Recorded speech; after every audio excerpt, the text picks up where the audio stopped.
When you decide you want to cut some cheese for your cheese board, I love triangles, and I'd like to make the case for adding triangle shapes to your cheese board. And it's really easy.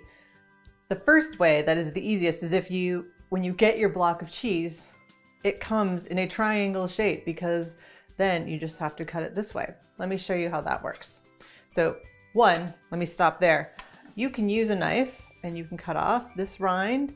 This is an edible rind, this is a natural rind, but some people don't like it. So a lot of times on a natural rind, I would cut off the side rind and I leave the little bit on the end. So it kind of gives them a little handle.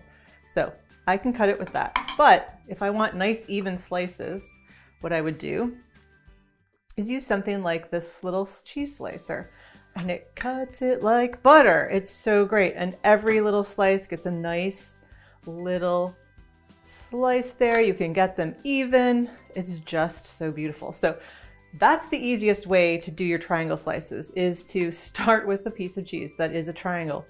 So what do you do when you have a square? Well, you can cut that square into triangles by thinking about your geometry class. So I could cut this into just 2 triangles like this.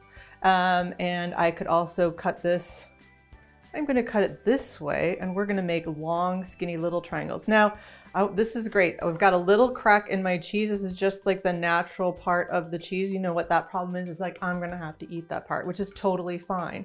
Again, I can keep cutting with this. And one of the other tips I will say is, if you're going to cut things down like this, think about doing it when it's very cold. So this is a beautiful cheese. This is getting close to room temperature, and we're under studio lights. So it's a little bit softer, and the firmer it is, the easier it is to cut. The more room temperature it is, the better it is to taste. So you want to start with it cold, and I probably could even get this into, because I'm using this little slicer and it's not going to stick like it might stick to this cheese knife because it's room temperature. I can even get lots of little tiny pieces. So it's not a problem that I'm going to have to eat that little piece that's going to fall off here, because I have delicious cheese. But that is how you can cut your cheese into triangles, and I encourage you to try it for your next cheese board.